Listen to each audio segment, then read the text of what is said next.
I'm a dude. Do you not come in like napkins and stuff? Like, as a dude, yeah, I know what semen smells like. I produce it.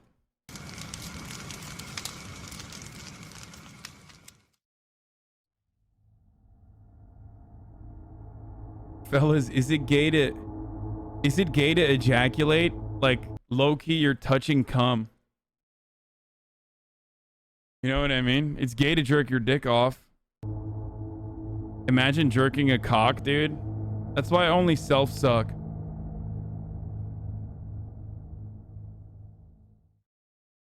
Hey guys, just a little note before the video starts. I didn't realize when I started making this video that a much larger YouTube channel, That Chapter, did a video on this case. However, by the time that I realized, most of the work for this video was already done, and it would have seemed like a big waste of time to not release it. But I felt it would have been weird to not acknowledge his video since he released his like 7 months ago at the time of my making this one. I hope you enjoy this video regardless and take something new from this video, even if you've seen That Chapter's video. So enjoy, guys.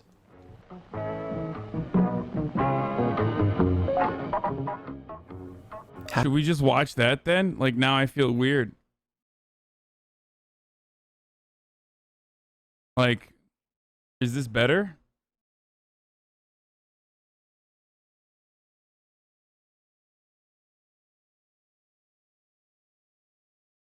Okay, I guess we'll watch that chapter then instead. Like, thanks for letting us know, my friend. A much larger channel? Okay. He just cucked himself, dude. Congratulations. You just played yourself, sir. Hey you, and welcome. My name is Mike, and in this old video, we're going to talk about a guy named Edwin Lara and a woman named Kaylee Sawyer. Ring any bells? Well, Edwin Lara, he was up to no good. Let me tell you. He was responsible for a missing woman, Kaylee Sawyer, went on the run after he told his wife about it, who was a police officer, by the way. Then what he thought was a real good idea was to take another woman hostage, and then he shot a guy. Yeah, it's crazy. Probably even crazier than it sounds. His little rampage. So I guess. Okay, the other one's better. Never mind. The other one actually has like... Happenstance and... The other one actually has like the interview footage, so I think we're going to go back. Sorry. I apologize for the hibernophobia. I didn't want to unintentionally seem like I'm being hibernophobic. I apologize for the patophobia. I recently watched the King of the Hill episode about, you know, Peggy Hill being really anti-Irish. It was wonderful. I learned my lesson. From that episode. I learned a lot, especially when the Irish guy gets up and says, after that, I walked outside and someone called me Pat. There's no way that that's my name, but there's no way for them to know.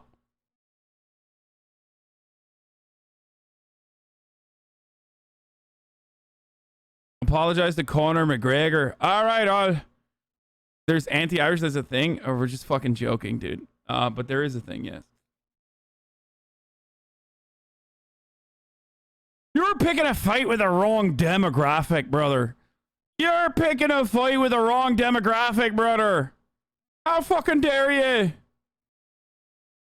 I'm sorry. Man's literally Canadian. He forgot how to do it. What?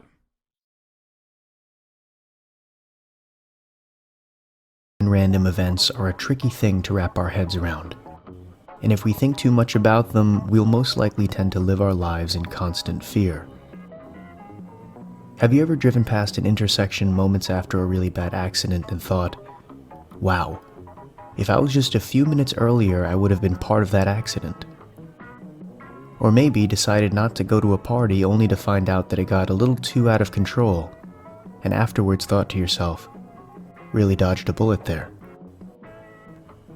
Who truly knows how many times you were minutes from death? How many close calls you managed to escape or avoid due to blind luck or timing. One of the most dramatic of these hypothetical scenarios is how many times have you gotten close to a killer or to being killed. Maybe it was that one time you were pumping gas, and a strange man was staring at you from the adjacent parking lot and something just didn't quite feel right, so you got in your car and sped off. Or maybe... Okay, dude, what the fuck? Okay, this dude is fucking serving it up like, you know. This shit's like happening regularly. I didn't go to a party once because I had a family member birthday and the party ended up getting robbed. It would be cool to find out something like that. Nah, I don't know about that, dude. I don't know if it'd be cool or not. I don't think it'd be cool. It was the time you were walking through the mall and you noticed the same person following you. So opting to be safe, you promptly left. Or maybe it was the time you decided to not go for a run because it was just too dark out, only to find out later that a suspected killer was in your neighborhood that same evening. Whatever random scenario you create in your head, the actual likelihood of running into a random killer who wishes to do you harm are, statistically speaking, fairly low.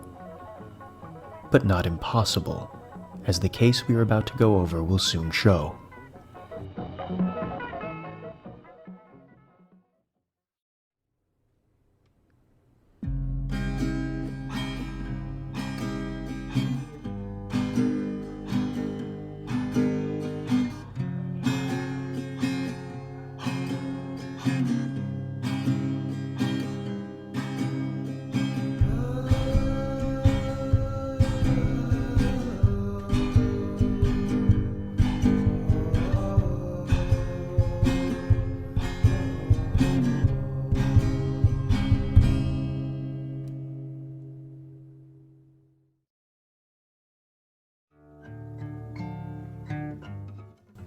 It's a Saturday in July 2016, and 23-year-old Kaylee Sawyer was at a bachelorette party with some friends at Downton Bend, a small city in Oregon.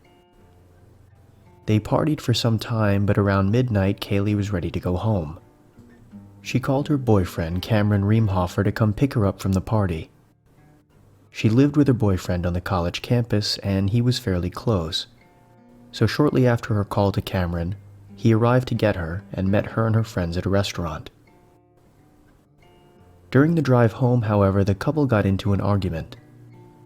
Although we don't know the nature of the argument in specifics, when they finally arrived back at their apartment complex, Kaylee refused to go inside with Cameron, instead opting to stay in the car. He left and went inside, but after about 10 minutes he decided to see how she was feeling, and to see if she was ready to come inside. He went down to the car and found that she wasn't there. So he began calling and texting and asking her to return, but she refused. And shortly after, she shut off her phone. He assumed that she just went for a walk to blow off some steam. He went back into the apartment and went to bed. However, when Kaylee didn't return by the next day and also didn't show up for work on Monday, everyone in Kaylee's life began to get the feeling that something else was going on, something more sinister than her storming off after an argument with her boyfriend. That same Monday morning, Isabel Lara, who was a Bend police officer, went to the Redmond Police Department to make a police report. She told them that her husband, Edwin Lara, had confessed to her that he had killed a woman the night before. So could you tell me, and I know that you already went over this, but can you tell me kind of how this whole thing transpired? I guess I would start with Saturday. Were you working? So Saturday, I don't work Saturday, so Saturday was normal day. So not sure on what time he got off or what time he came home, but when you woke up, he was asleep and you guys were both kind of waking up at the same time. Mm-hmm. Is that correct? And you were both planning on, or you would normally both go to church? Yeah. So he's used to maybe getting a few hours and then getting up and being okay to go to church on Sunday. That would be normal. Mm-hmm.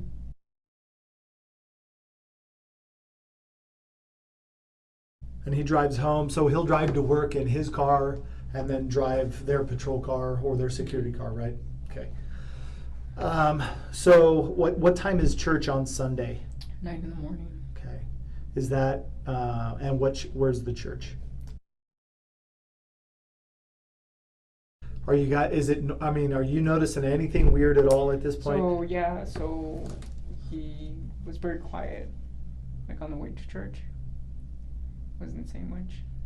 This is unusual. Mm-hmm. At church, he was just very quiet, very just withdrawn.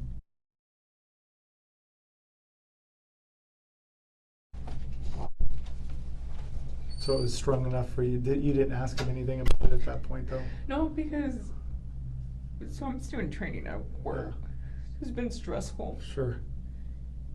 And it's just, we've been like talking about it, like just in the sense of like, so what if I don't make it? Or Yeah. whatnot. So we just been, it's been stressful in the sense of just trying to figure out. Sure.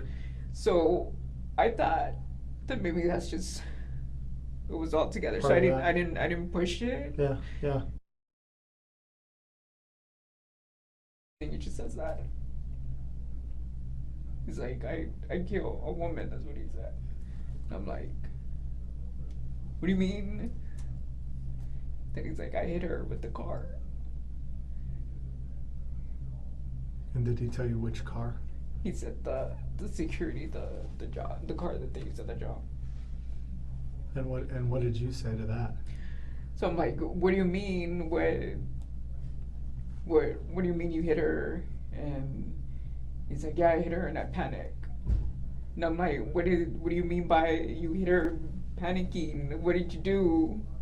Did he say, I hit her in a panic? He said, I don't remember exactly the words that he said, but he said something that he hit her with the car. Yeah. And then he panicked. Okay. So then I asked him, like, that's what I was trying for him to explain to me. So you hit her with the car, that's an accident. Yeah. Why? What do you mean you panic? What do you mean?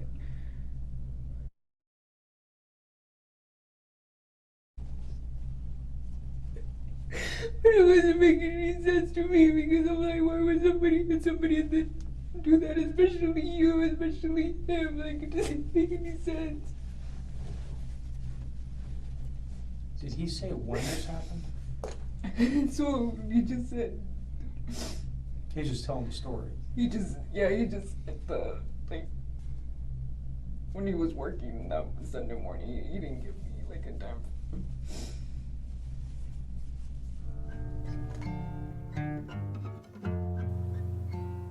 According to Isabel, that night she attempted to text her husband at 11:30 p.m., but he didn't answer. She fell asleep shortly after and didn't hear him come home. When she awoke the next morning, though, there he was, sleeping next to her. The two went to church on Sunday morning, and she described him as being quiet. But considering their current strained marriage situation, she figured that that was what was going on. Come Monday morning, though, she learned the truth. Edwin Lara told his wife that he had killed a woman, but he claimed it was an accident. He was doing his rounds as a security guard, and he said he struck the woman, who would later be discovered to be Kaylee Sawyer, with his car. She died instantly, so he hid her body. He told her that he hid Kaylee's belongings in the shed, and then he fled with Isabel's 9mm handgun. That was when Isabel went to the police to give her report. Police wasted no time in searching the shed, hoping to find Kaylee's body. However, no body was found in the shed. What was found, though, were Kaylee's things, just as Edwin had said. They found a white bag with high-heeled shoes, a purse containing a black wallet, passport, and credit card belonging to Kaylee. They also suspiciously found a rock stained with blood and a clump of hair. Edwin's work boots were also found with bloodstains on them, as well as an old class project that Edwin had made which appeared to be an homage to serial killer Angel. Just normal stuff, dude. Just absolutely normal behavior from a normal guy. You know, just a churchgoer. Average, least bloodthirsty churchgoer guy. Resendez Ramirez.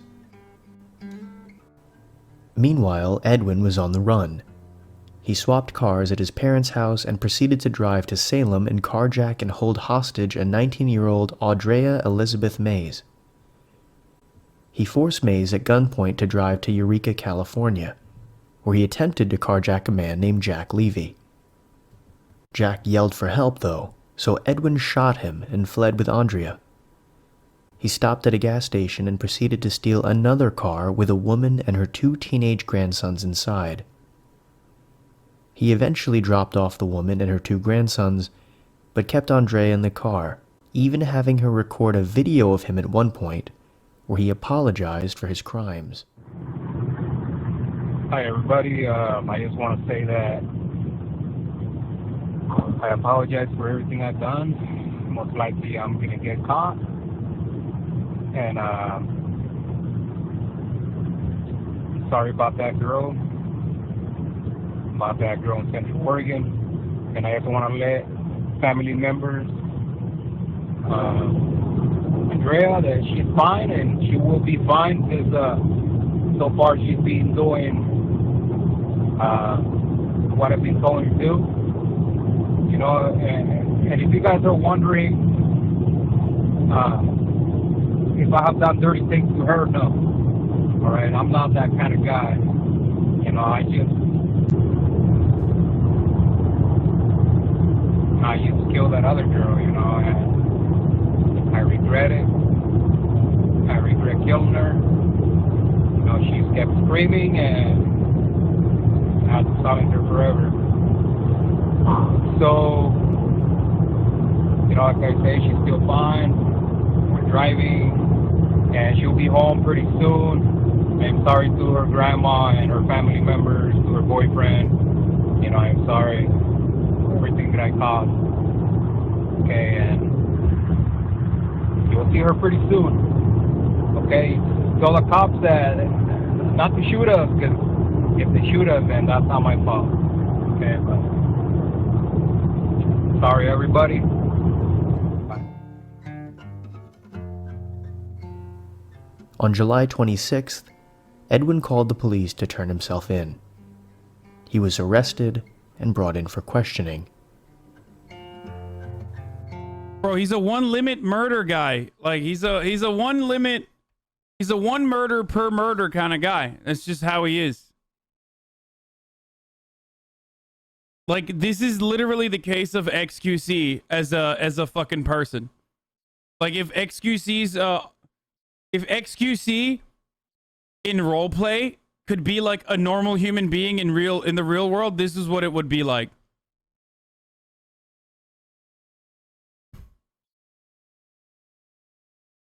Like he's just like, if XQC's roleplay character was like real, it's just like the logic, it does not hold at all.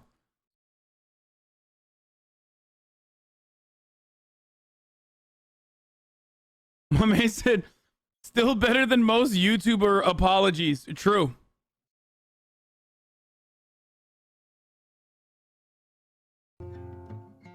Tuesday, 7/26/2016 at 06:40. 911 emergency reporting. Yes, hi. This is Edwin Lara, and I'm the guy on Interstate 5 going at high speed. I know you guys have the chopper on me already. Yeah. And it's like a fucking nightmare, dude. Like, this is the type of shit that you, this is the type of shit that you, like, when you have, like, a nightmare, when you, like, do something that's, like, illegal in a nightmare, and you're like, what the fuck, oh shit, oh fuck, like, how do I fix this, and then you, like, snowball it into, like, more worse shit. Like, this is the story of that. At least he only murdered dumb chatter. I mean, yeah, this chat will literally say anything. And, yeah, I just want to say I am going to turn myself in. Okay, where are you at? Okay, I'm on I-5. I think close to Reading, if I'm right. So, you know, I Jean-Paul wanted RP. for murder in the state of Oregon. Okay. Edwin, Yeah. where are you at right now? Can you stop? I am going to stop once I hit Reading. Once I'm in Reading, I'm going to stop. Okay, can you tell me where you are right now? I have no idea. Okay. Let's see. There's a sign right here. 50 miles from Reading. You're 50 miles Or away. wait, Can you see a mile mark or Corning. anything? From Corning. You're 50 miles from Corning. Yeah, 50 miles from Corning. 50 miles south or north of Corning. Are you by yourself or? No, I have someone with me. I kidnapped her in Oregon. She's innocent. Her name is Andrea. What's your last name? He doesn't know. I'll let her give her last name so you can call her family, okay? Okay. Just give me a second. What's your name? Hello? Yeah, hi. What's your name? Andrea? Andrea, what's your last name? Maes, M-A-E-S. Okay, are you hurt at all, Andrea? No. No? Okay. Do you know where you are? Let me talk to Edwin again. Okay. Hello? Yeah, Edwin, you're heading southbound on 5? Yeah, I'm heading southbound on 5. I'm Did 50 you make miles it past? away. Okay, I'm sorry. Did you make it past Reading yet? I think I did. I'm 50 miles from Corning. You're 50 miles from Corning? Yeah, 15. Oh, 15 miles from Corning. Yes. So I'm passing a state trooper, a highway patrol right now. You're what, sir? I'm passing a highway patrol. Okay, where are you at, though? I am Flores Avenue, 1 mile from Flores Avenue. 1 mile from Flores. Are you able Yes. to safely find somewhere to stop? I'm not going to stop right here. I'm just going to turn myself in Corning. Okay? Are you going to Corning Police, or where are you going? Yeah, I'm going to Corning Police. But I want to ask you a favor. Uh-huh. So I have asthma. You have asthma? Okay. Yeah, so you tell them not to be too rough on me because, you know, I can barely breathe right now. All right, so that's all I wanted to say. Do you know, need I don't any want. kind of medical, or? Yeah. You know, the herder. I'm actually calling my family just to say bye to them. So once I'm done calling all my family, then I'll turn myself in. Okay, we can get a hold of your family if you want. I already called my wife. I called a lot of people already. I am wanted for the death of Kaylee Sawyer at Bend, Oregon. What's the girl's name? Kaylee what? Sawyer? Sawyer? Yes. Or Swire, maybe? And she was from Bend, Oregon? Yes. I just want to say that it was an accident. So I work for Campus Public Safety there.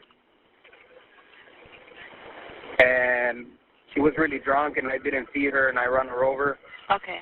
And then after that, you know, I just, she was still breathing, and then she was screaming, and I decided to silence her forever. Okay. And I am very remorseful for that, and, you know. Okay. I know her. Edwin, are you able to stop? The officers behind you, they don't know if you're running and stuff or trying to run from them. So if you can safely stop, they'll have the freeway block and nobody will get hurt if you just try to Okay. stop. You want me to read the plate for you? Your of plate? the officer, the police officer's plate? No. You don't need to read the police officer's plate. Okay. Because I want her to just get in front of me if she can.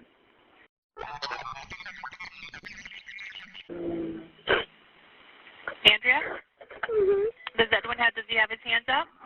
Yeah. He does have his hands up? Okay. Just tell him to make sure that the officer... Hey, who are you? Tell him I can't. He said he can't hear her. Do I get out, or do I... Tell him we're letting the officer know that he can't hear her. He's already walking towards them. He's walking towards him. Tell him to make sure he holds his hands up. Yeah, he is. He is. Tell him to turn around and don't walk towards him. He can walk backwards towards him. I can't. He's too far. Okay. And if you want to do the same, once he gets out and stuff, just turn around and back walk facing them. Okay. Do I stay on the line with you? Once you get out, I'll go ahead and disconnect the line. Once you get out, can you see, do they have him in custody already? They're putting the cuffs on him right now. Putting the cuffs on him?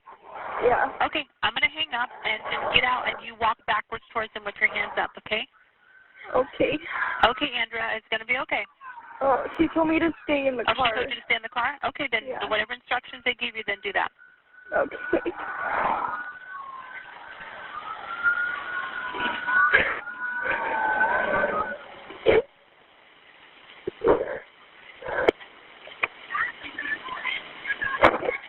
Okay, if she's giving you instructions, go ahead. I'm going to go ahead and get off the line, okay? And just whatever instructions. Okay, all right.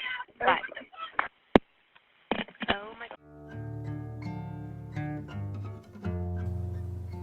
In the beginning of the interrogation to follow, notice Edwin Lara's demeanor and behavior as he sits down and begins to engage with the police interrogators.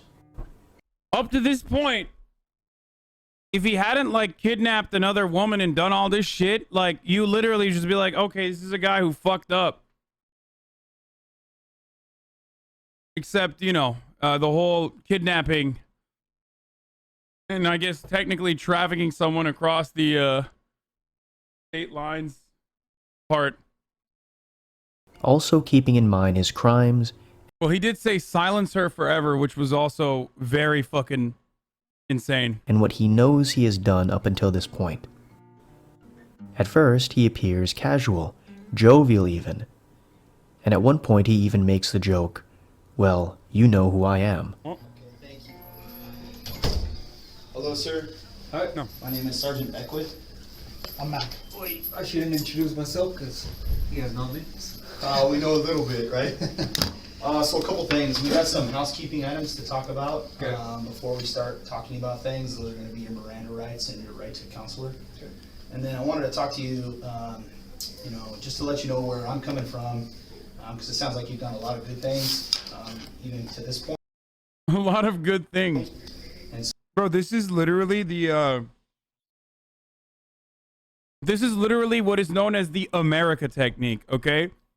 When you do something incredibly fucked up, and then you do even more fucked up things, but then you say, hey, I'm gonna stop doing this fucked up thing, so you should celebrate me stopping from doing further fucked up shit. Like, when Donald Trump literally said, you know, I'm gonna nuke Iran, or I'm gonna nuke, like, your important cultural landmarks, but then he didn't do it, so he was like, look, I'm exercising restraint. That's what this is. so we're not really concerned about the NBA at this point. It's going to be about, you know, finding her, okay? So, but before we do that, do you have any questions for me on the onset before I advise you of some things? Because I'm going to advise you of your Miranda rights and your consular rights, okay, right? Before we start talking about things at all, but as far as questions you have before we get into that, I'm all my cards on the table kind of guy. Okay, I'm not going to come in here and try to be all tricky or whatever. Detective McLaughlin's the same way. Okay? Well, all I got to say is that I want to go home. Okay. I'm going to do everything possible to go home. Yes, sir. And home meaning? I want to go home. Delusional. Oregon? Yes. Okay. Of course. Go home, right? Yeah, we're working on that as well. Okay? So that's something we're working on. Yeah, totally, bro. Let's see here. Mac, while I'm pulling up this language, Yes. can you For those advise? wondering, I'm Sure. eating chicken tikka masala. So, Edwin, at this point in time, I do want to let you know that the room is being video recorded. It's also being audio recorded. Just for the sake of being official, today's date is the 26th of July, 2016. I have about 12 hours. One day after my birthday. I'm Detective James McLaughlin. Present with me is Detective Sergeant Eric Beckwith with the Redmond Police Department. Edwin Lara, Edwin Enoch. Laura, is that right? Okay. So I want to let you know I'm recording the conversation so that you're aware of that, okay? Is there any questions about this conversation being recorded at all? No. Okay. Just so you know, initially, You back up just a little bit. yeah. At this point in the interrogation, the police will begin to talk to Edwin regarding his motor vehicle accident, which they are going with as the cause for Kaylee's death at this time. However, Remember that there has already been a significant amount of evidence gathered to suggest that there is more to the story, namely the bloody rock.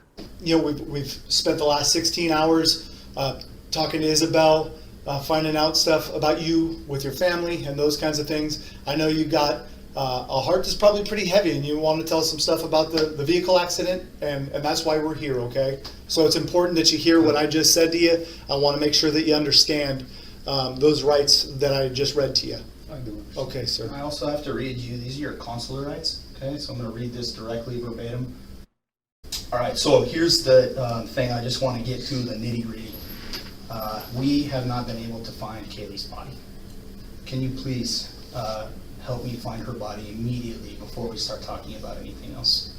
The reason why I'm asking you that is I've done this a bunch of times. I want to tell you where the body is. Yeah. I do. Gotta be kind of sad that he's right. I can't debate or react, and yet, you know, capitalism has failed so much that I'm so fucking popular. I'm sorry, brother. I want to get on first. Okay. So here's what I know about this. Hear me out, sir. We can't change what happened, the three of us in this room. And people will care more about what happens right now than what happened before. So we know that you've been talking to some people, et cetera, right? And because we have different jurisdictions, I can assure you that right now the DA's office is working on allowing us to take you back to Oregon, okay? But they're still working on that, okay? So in the meantime, we need to consider some things, okay? If this information gets to other people that you were like, hell yeah, I'm gonna tell you, but only until I get what I want, they might try to think of this about something different than what it is, right? And so what I've determined is, and we've looked at this a bunch of times, is I don't think you're a bad guy, right? I think that things have spun completely out of control, sir. Sir, am I right? Okay. But that being said, you know from your... Bro, you were having a bad day, dog. We all have one of those. You know what I'm saying? Just, it is what it is, you know? training and your education, that we have a massive load of resources right now dedicated to one thing, and that's to serve the victim's family, okay? And they need that, and they need that right now. And so I need you to remember that it doesn't matter so much about what happened, it's what you do now. He's not a cop. He's a cop husband, right? Or is he a cop too? I thought he was just a cop wife. He's a security guard, but he's married to a cop.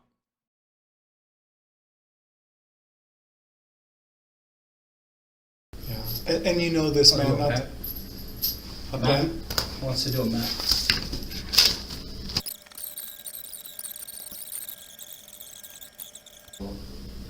About, I'm thinking maybe not even 10 miles. Just keep going. Okay. There's a mailbox right here. It reads 18700. It's right across it. It's going to be on the south side of the road. So if this is north, like... Uh-oh. Boys, the Oakleys are off.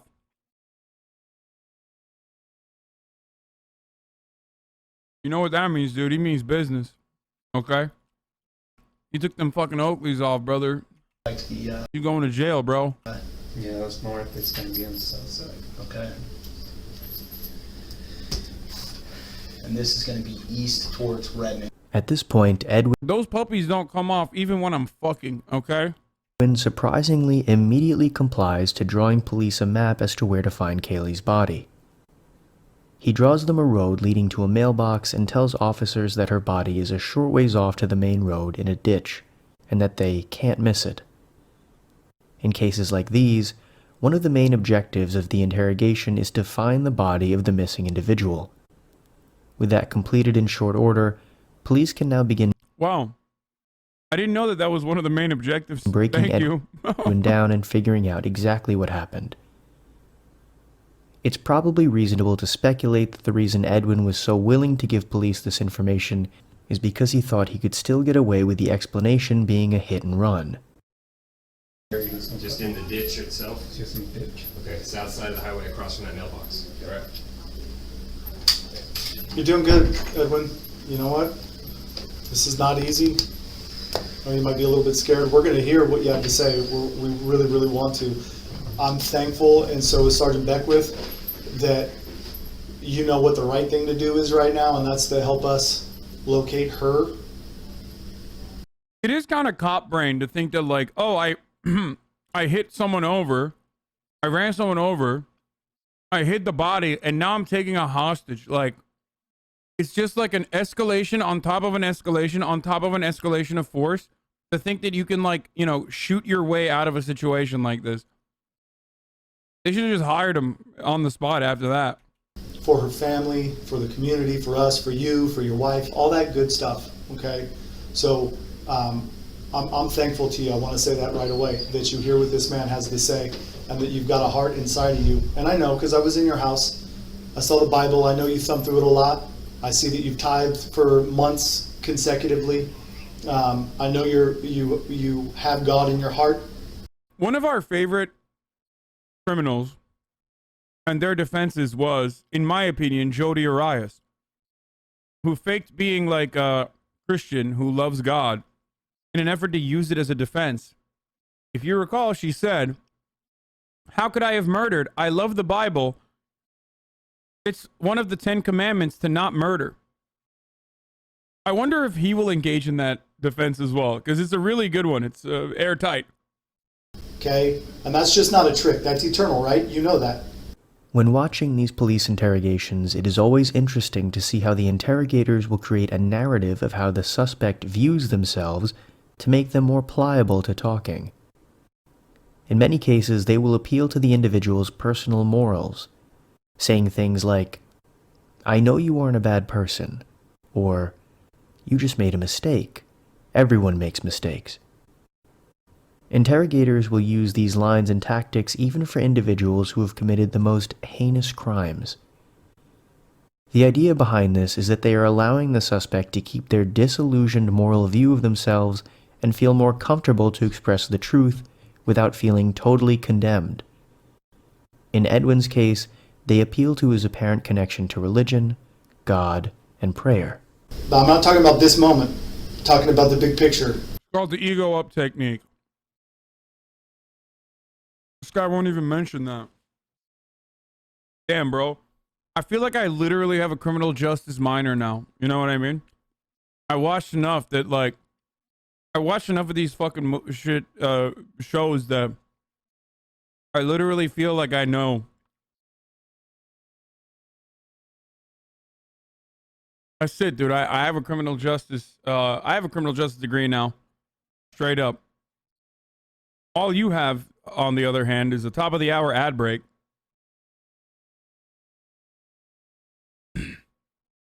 And the only way to avoid said ad breaks is by subscribing with a $5 subscription or a Twitch Prime for free. Okay?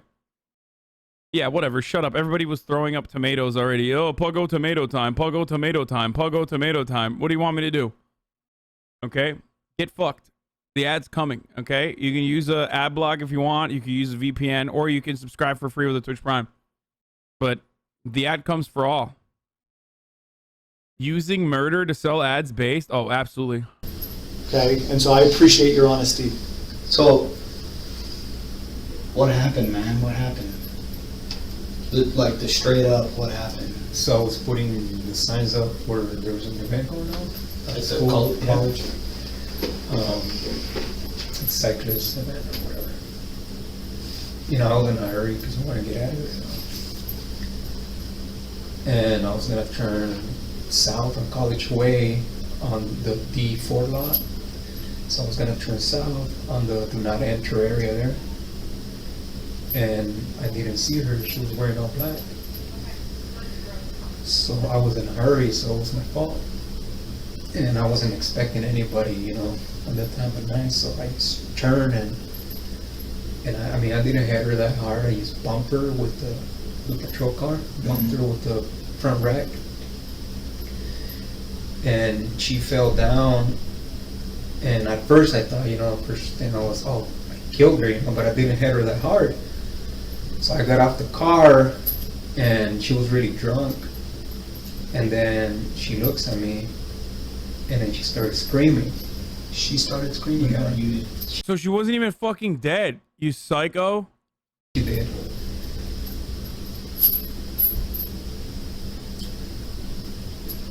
So I panic and I just grab her by the throat and told her, shut up, shut up, shut up.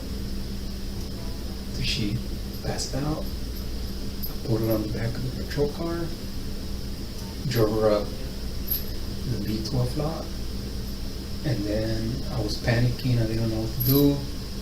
She already seen me, she saw my face. So I opened the door, and that's when she came back. She started screaming again, so I grabbed the truck home. I wonder why. I wonder why she would be doing that. Maybe because you fucking hit her with a car and then kidnapped her. And I was telling her, shut up, shut up, shut up, shut up. She was just struggling to scream. So I threw her down and I hit her with a rock on the head. After that, I dragged her body. At this point, detectives had already searched Edwin's home and found multiple pieces of evidence surrounding the death of Kaylee, namely the purse and the shoes belonging to Kaylee as well as the bloodstained rock. Behind a tree there, and I hit her with another rock.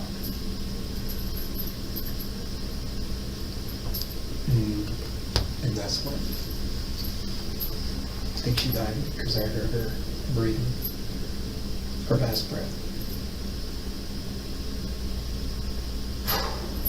And then left her body there.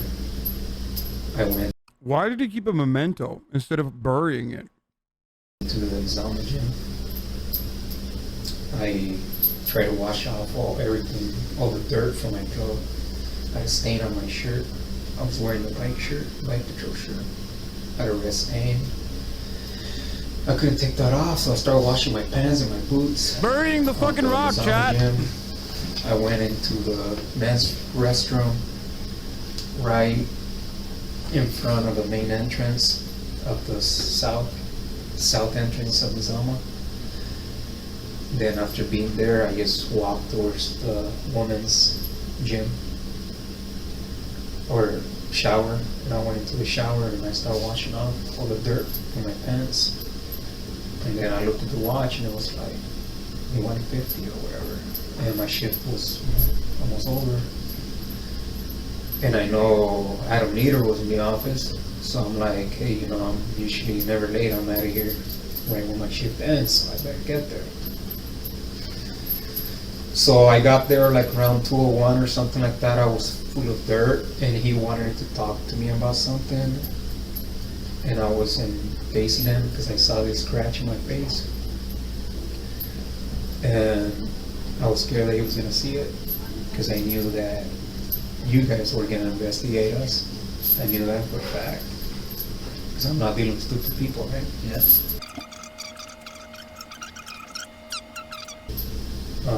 Close to my parents' house. And she was kind of heavy, So I just grabbed her and pretty much ripped everything off her, like her clothes. I threw her in the ditch. And then I went back home and I was like, okay, they gotta find her there pretty quick. So I gotta move her and put her somewhere else that they're not gonna be able to find her.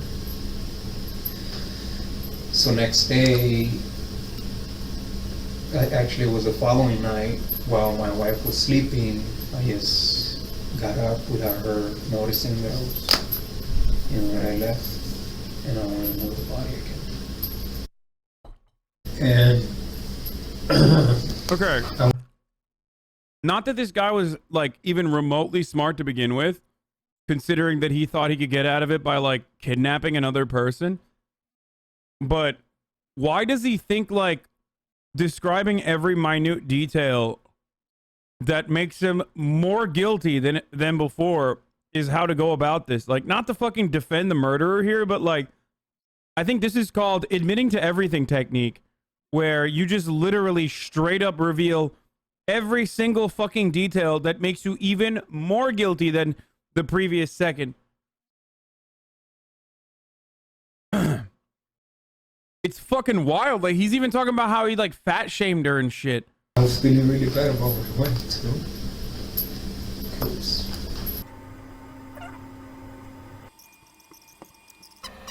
I mean, this is not an interrogation, it's a confession.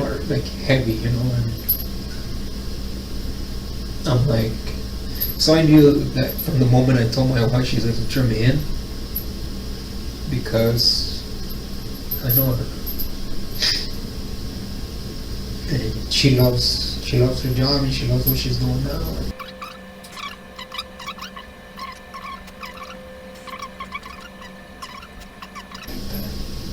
Did you have some of Kaylee's stuff at the house? Yeah.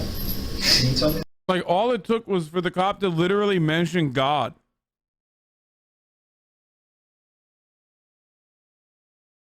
And to be like, hey, remember God?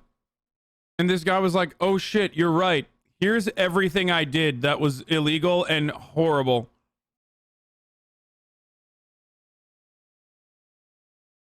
Like, the guy literally said, you're a good Christian. Come on, you do tithing. He's like, yeah, you're right. Just wait. About that, please. Okay, so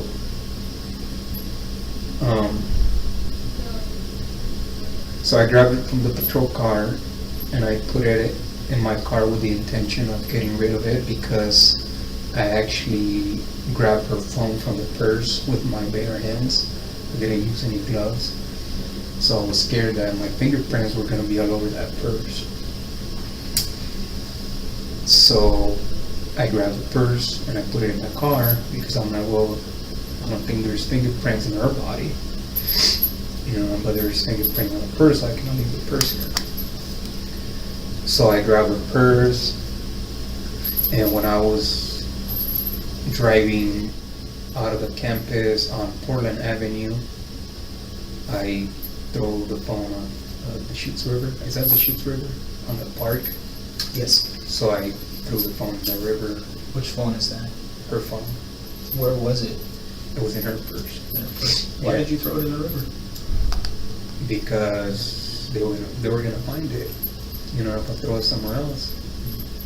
And I mean, I knew that sooner or later I was gonna get caught. And you know, for a fact. You know, and you was trying to buy some time? I was trying to buy some time so I can say bye to my family, I guess. Did you talk to your family after this? Yeah.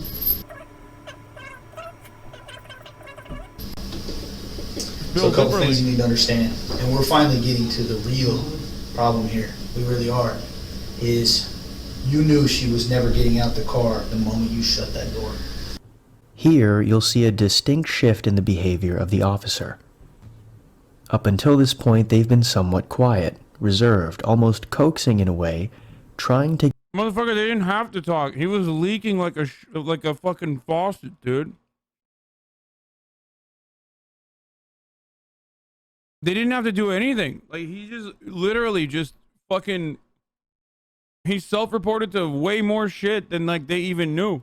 ...to get Edwin Lara to divulge as many details about his version of events as possible. This is another common interrogation tactic.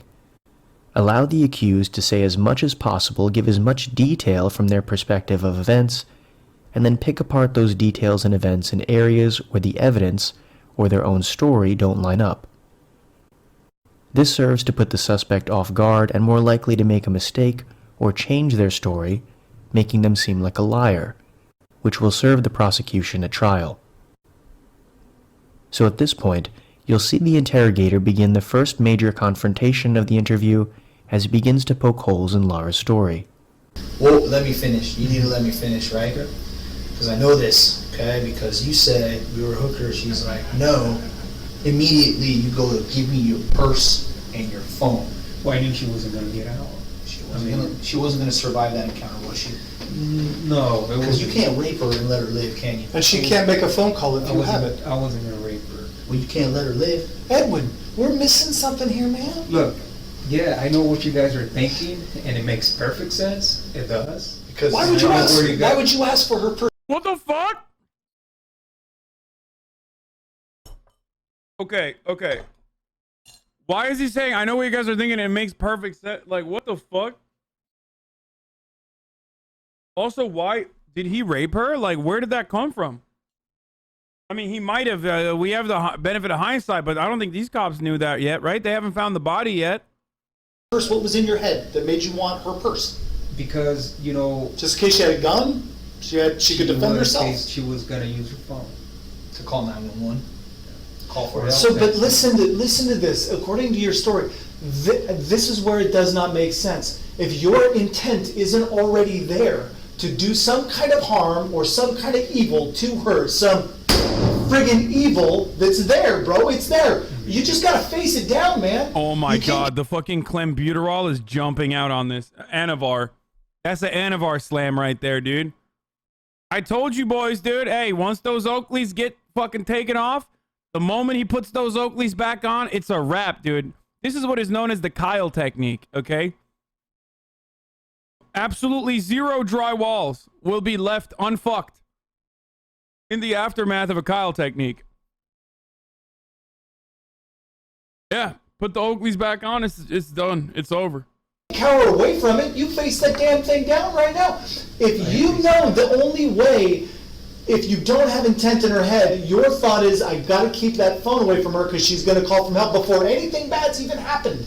You've already made a decision. Am I right or am I wrong? Help me. So, I made the decision at that time to silence her. To kill her. Let's be real. When you say silence her, you mean kill her. Is that correct? Okay. Because When did you make that decision? when she started screaming, because she had seen my face. But you already grabbed her phone. You already kept her away from making a call for help or contacting someone. So you're already preserving yourself. So I'm thinking it's before, when you ask for the purse, I think you already know in your head, I'm going to silence her. I'm going to kill her. Why else would you ask? So when she gave me her, like she had her phone, because I knew her phone was back there. Like it just clicked on my head, and I put her purse back there. Her phone is in there, you know. So I told her, "Give me your purse." So then Tell me exactly how you said, "Give me your purse." Say exactly how you said it. Okay, so I went, "Give me your fucking purse," just like that. Just like that. Okay.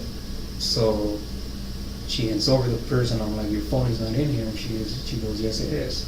So I start digging in the purse with this hand, and I find the phone, and it's there. So, and you know, very relieved. But at this time, she's struggling with the door, and I'm telling her, "Shut up, shut up, shut up, shut up." You know why you felt relieved when you found that phone? You know why? Tell me why you felt relieved. She wasn't calling her help. And she was never gonna get away. Because she had seen my face already. She was already seen your face. And you already knew what you were gonna do. No. You were gonna silence her. You already told us that. Well, yeah, but why else would you grab her phone? Because from the moment, that's when I knew that she wasn't a hooker. You know. And she's gonna tell. She's gonna say something. If I let her out of the car, she's gonna go say, "Hey, you know, security guard raped me or something." Do you have dominion over a woman? Dominion? Mm-hmm. Dominant. Is there anything about her life that means less than yours? No. Okay. But you told us earlier when you were trying to carjack people in Salem, you wanted a woman who... These are like the wokest fucking Chad and Kyle I've ever fucking seen from the police force. Like, do you believe women are property? Admit it. Admit that you're a product of heteronormative patriarchal societal undertones. Admit it, motherfucker, you sick fuck.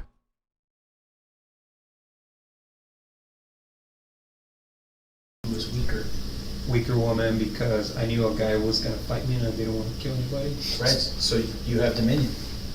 I don't necessarily. I guess what I'm getting at with that question is that at some point or another. Bro, he like raped and murdered a woman. What's up with the like? Do you respect women? Questions like I feel kind of. I feel kind of odd in this sense because it's like I don't think he respects women, dude. Like, I'm just gonna go ahead on a whim. Even if he didn't rape, like, he fucking kind of kidnapped another woman. Also implying that he kind of doesn't fucking respect women, okay? Something as minor as an offensive comment, are you a hooker? I mean, honestly, what we've approached there is... He's literally like, what, you think women are sex workers? You think all women are sex workers? Even though there's nothing wrong with sex work, which is real work? You fucking asshole. You possibly losing your job for offending somebody. Okay, people are offended every day. People lose their job for offending people every day. That all of a sudden became more important than the life of a human being that you say is equal. I think she honestly thought that I was gonna do something. You were, man. Edwin, that's the problem. Right now, you were. You absolutely At first I wasn't. Yes, you were. No, I wasn't. Well, sir, let me back up. Let's just settle this right now. When you saw that girl and you picked her up, were your intentions to help her because you're a security guard on the campus and people look up to you? Was your intent to find some way to help her? Or was your intent to find a way to help her, either by paying for sex or taking sex? And when things went south, you knew you had to kill her because now the person she looks to for safety and security wants something from her that she doesn't want to give him. So when I picked her up, because usually when we help someone, we call her on the radio. Did you call her on the radio? No, because I thought she was over. And I just wanted her. That's why I didn't call her on the radio. That's why I didn't call her on the radio.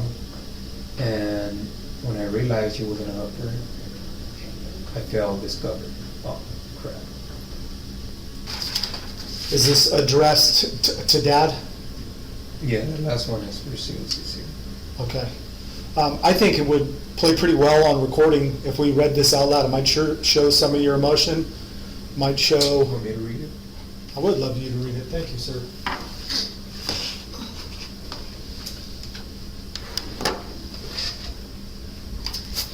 I've been trying to ask Katie for forgiveness, but I don't think her soul hears my crying because God doesn't allow the devil to talk to angels. However, I know Katie hears you, and if you find it within your heart, please ask her to forgive me.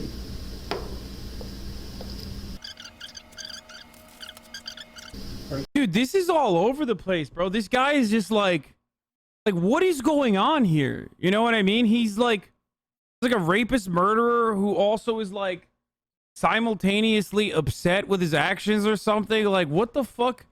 Does he think crying is going to give him a lesser sentence or something? Like, this one is like, we've seen a lot of sick freaks on the criminal justice broadcast. This is a criminal justice broadcast. We are detectives who stop crime from happening. But like, I've never seen someone who is all over the place. Like, because you see psychopaths who are aware of their actions and they will just like turn around and fucking try to cover it up. Or some psychos that have no remorse. I've never seen someone literally go back and forth so methodical in the way that he lies about how he did the murder, but then like also so sad and remorseful. A great man and woman. I am sorry to my community. I am sorry because I failed you. I am sorry for wearing the badge. I am sorry for wearing the badge. Dog.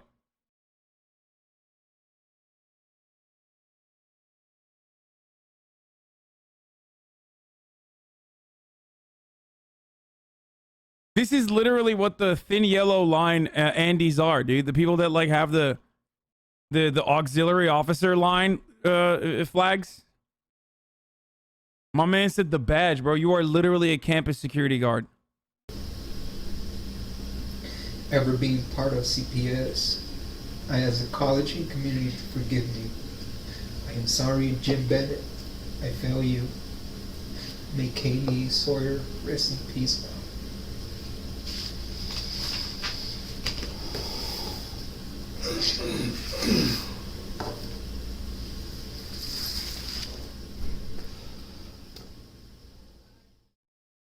The Deschutes County courtroom, 32-year-old Edwin Lara pleaded guilty to 1 count of aggravated murder. In July of 2016, Kaylee went for a late-night walk. Lara, who was working as a security guard at Central Oregon Community College, lured and trapped her in. Kind of wild that the detectives didn't even have to go full horizontal to flex on him. Like, hey, Edwin, can you do this, Edwin? The back seat of his patrol car meant for transporting people in custody. Prosecutors say he took her purse and phone and drove her to a remote parking lot on campus. Prosecutors say he sexually assaulted her, and Kaylee fought for her life. Lara then, we're told, used a large rock to kill her and then dumped her body off the highway near Redmond. Then investigators say he went on a multi-state crime spree, kidnapping a woman in Salem and driving to California, where he's accused of shooting a man and carjacking a family before being caught. Now, just before being sentenced today, Lara addressed. Is that true? Like, her alarm went off while he was trying to rape her, and she lied and said that she had herpes or something, and that it was an alarm for her herpes medication to get him to stop.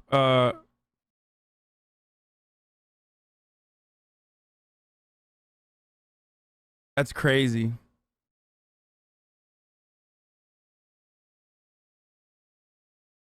Addressed Kaylee's family and the court.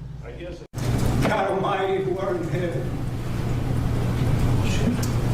oh Elohim tonight. What? I'll ask you, please, heal the hearts, all those broken hearts of this community. What the fuck? That night, Kaylee Sawyer left the car and her apartment to take a walk, to blow off some steam from the argument with her boyfriend in the night of drinking.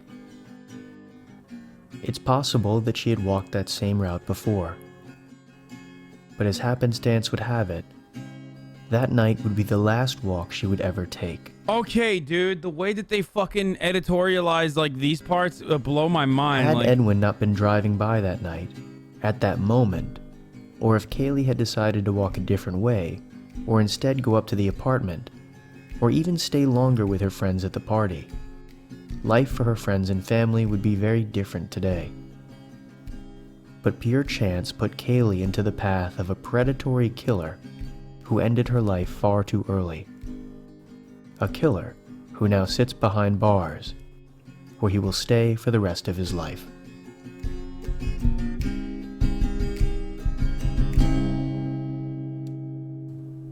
I really hope you enjoyed this video. Can't die if you've never left your house, dude. Hot seat the case of Justin Ross Harris. Since 1998, 705 children have died in the United States after being left alone in a hot car. Yes, we did watch this, yeah.